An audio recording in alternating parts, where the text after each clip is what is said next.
How you doing, Achievers? Ajit Sidhu here. I just want to have a quick conversation before I do my workout about something that I'm going through at this moment of time, and I think it would be great for everyone to listen to. I want to talk about something that everyone knows, everyone experiences on a regular basis, and a lot of people try to control this. It's attachment.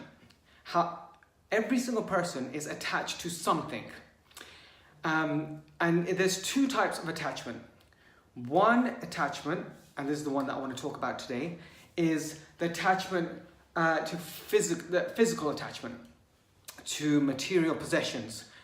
And this is something that everyone has. You're always attached to your items you purchased, you worked for them, you've wanted something and you've made it into a goal and you've achieved it. And you love it.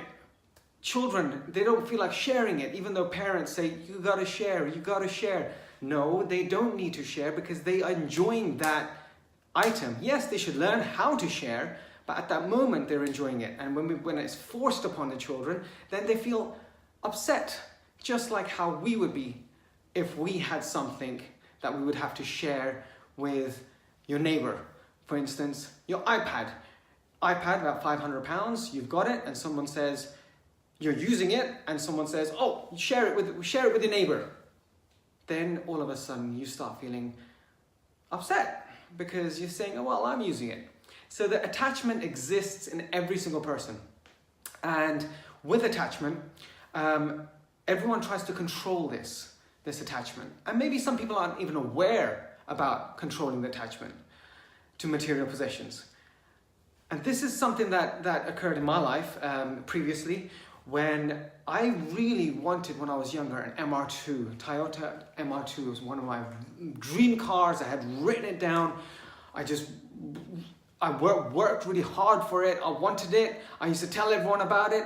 And I was in a fortunate position where my parents were able to had the money to try to gift it to me. But at that time, when I thought I was going to go get it, my parents said, no, we're not getting it. We're going to be getting a smart car, but we're just going to go to the dealership to tell them it's cancelled.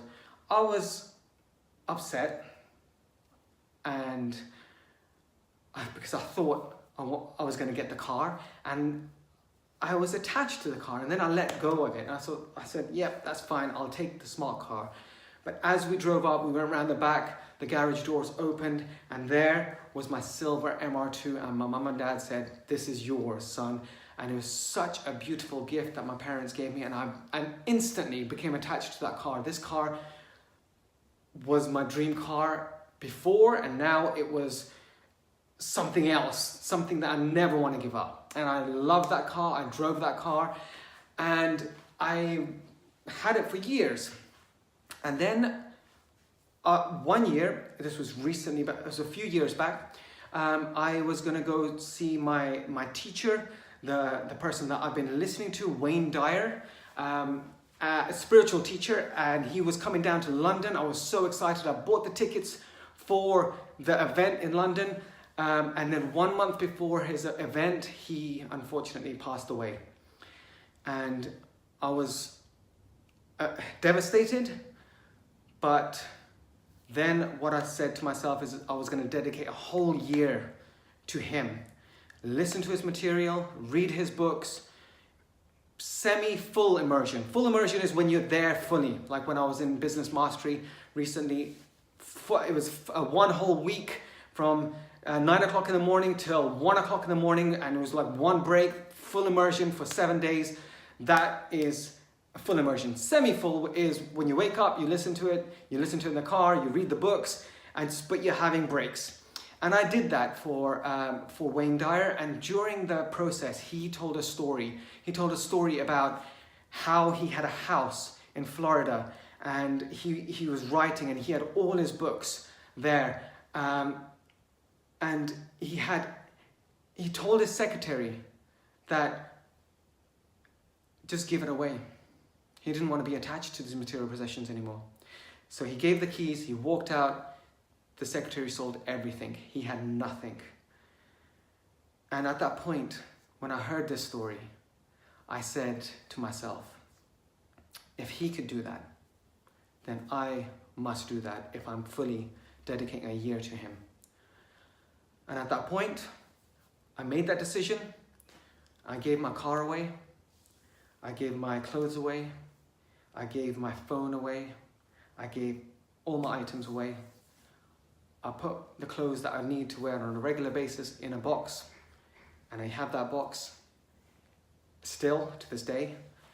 And it was liberating. It was freeing. I was absolutely free.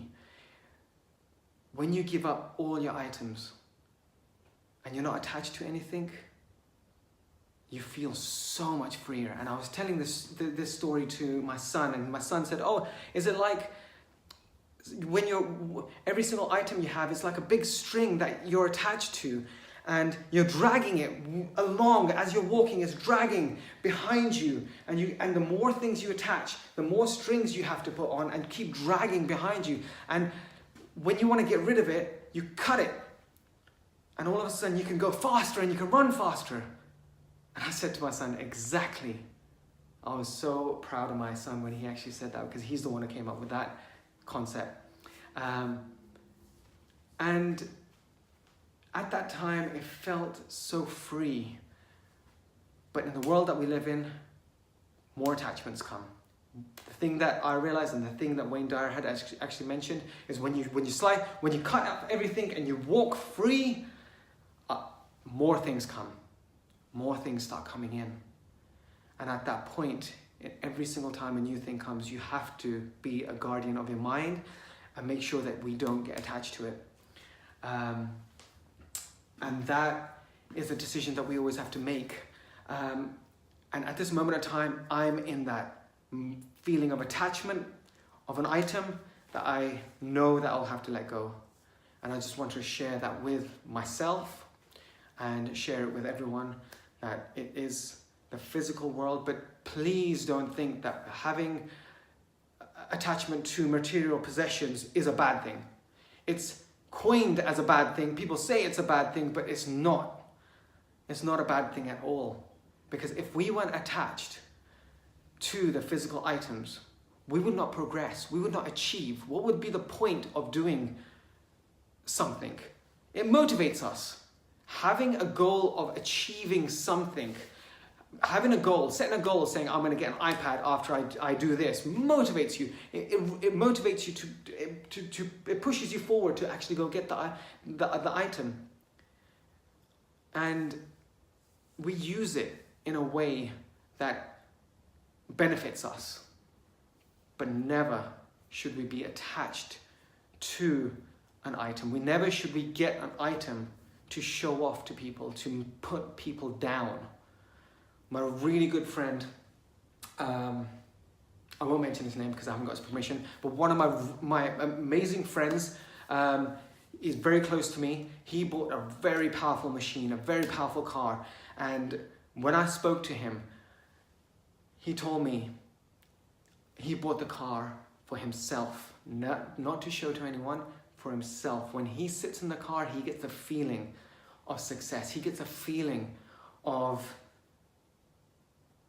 achieving. And that is the correct reason to buy something. I had another friend who bought another car, which was really expensive. And all he did was brag about his car.